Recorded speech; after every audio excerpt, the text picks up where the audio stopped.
Bab 1723. Apa kamu sudah bertanya padaku? Dendam semua saudara Glaceon harus dibalas. Dendam semua saudara yang mati harus dibalas. Nathan memegang pedang hitam di tangannya. Ini adalah pedang perang Raja Seon Utara. Terbuat dari meteorit luar angkasa. Dinamakan Laut Utara. Sekarang Nathan tidak hanya memegang pedang, tetapi juga harapan saudara-saudaranya.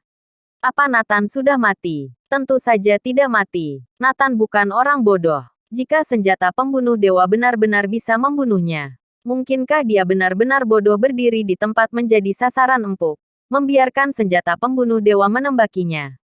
Mustahil. Jika ingin menghabiskan energi juga bukan begitu caranya. Sejak dia menjadi komandan, Nathan memberitahu para prajurit bahwa hal terpenting adalah tetap hidup. Tidak peduli apa yang terjadi di medan perang. Pikirkan bagaimana cara untuk bertahan hidup lebih dulu.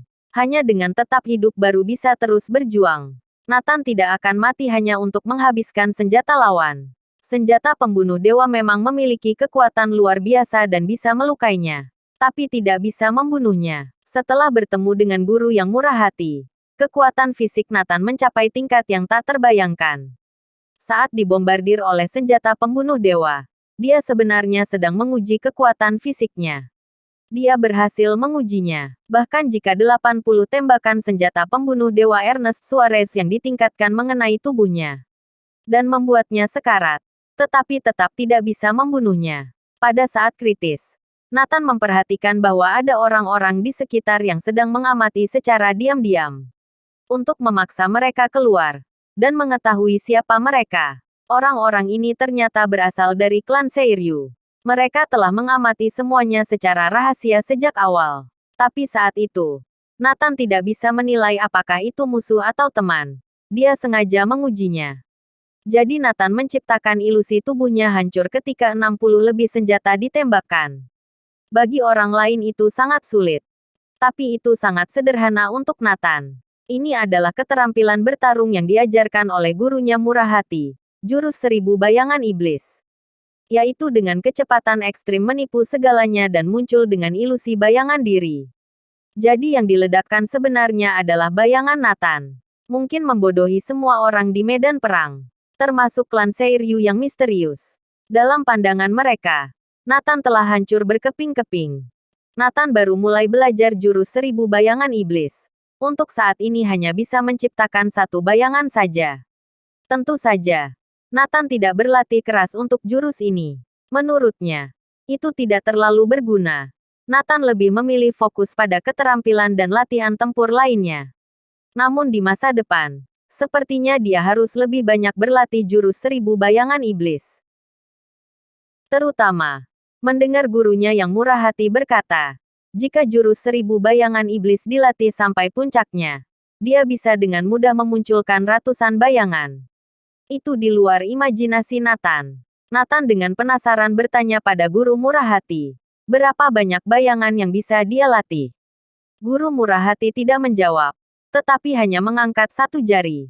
Nathan tidak mengambil hati saat itu.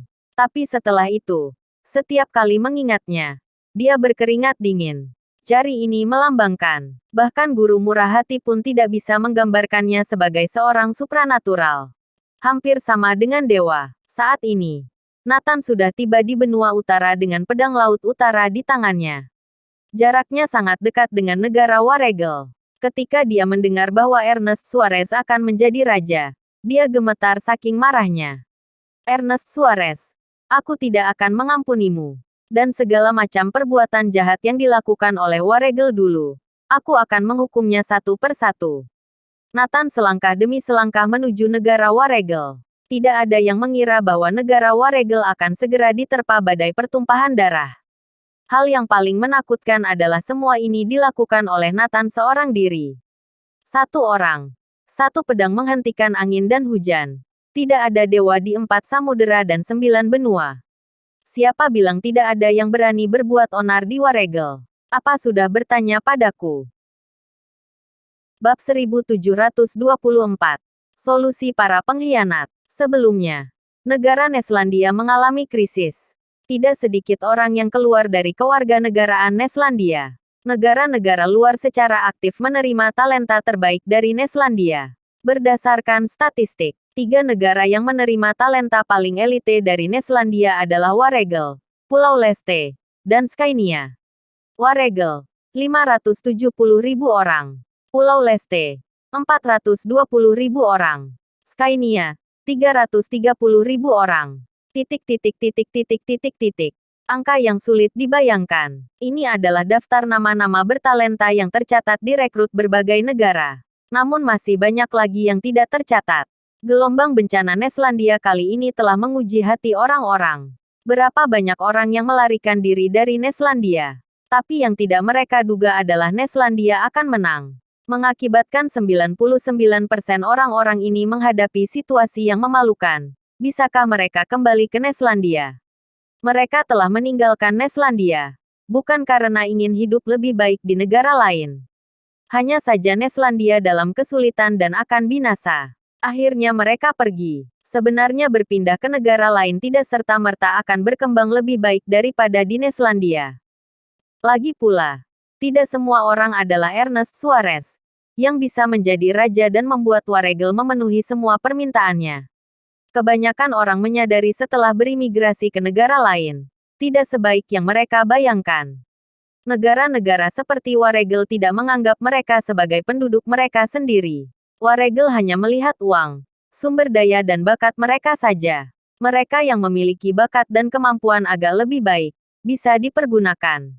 Tapi sebagian besar dari mereka hanya akan diperas habis-habisan. Tunggu sampai nilai mereka habis diperas. Negara-negara ini pasti akan mengusir mereka tanpa belas kasih. Meskipun semua orang tidak membicarakan hal ini, tapi di hati mereka tahu dengan jelas. Terutama Matteo, keluarga Andersen dan Pramana lainnya yang datang ke Waregel. Mereka sangat memahami, karena dalam periode waktu ini, Waregel mulai memeras mereka dalam segala aspek. Dalam waktu singkat, sepertiga harta mereka telah habis. Para anggota keluarga Andersen dan Pramana yang melarikan diri sebenarnya bukan siapa-siapa di keluarga mereka masing-masing. Kemampuan setiap orang sangat rata-rata, tidak akademis dan tidak bisa bela diri. Semua mengandalkan berkah keluarga. Setelah kehilangan fondasi keluarga, Wang Sasuidan, dan bahkan Zamaris, mereka bukan apa-apa. Setelah kemenangan Neslandia, mereka semakin sadar akan situasinya. Sekarang mereka memiliki banyak uang, bahkan sumber daya. Tapi semuanya akan habis. Keluarga mereka di Neslandia juga tidak akan memberikan mereka dana.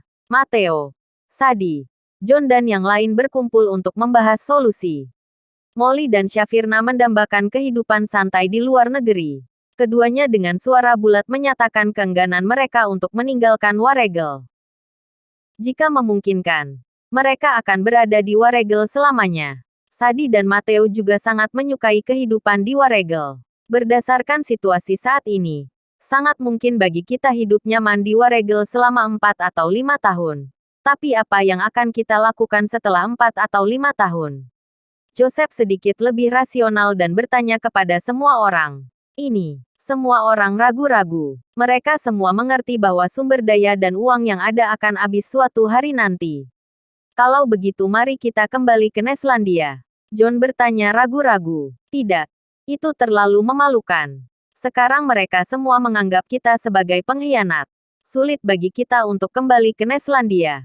Selain itu, para tetua dalam keluarga tidak setuju. Bagaimanapun juga, kita adalah keturunan yang durhaka. Selain itu, mengapa kita harus kembali ke Neslandia? Negara Waregel sangat bagus. Melihat bahwa semua orang tidak mau kembali, John berkata, "Aku punya solusi."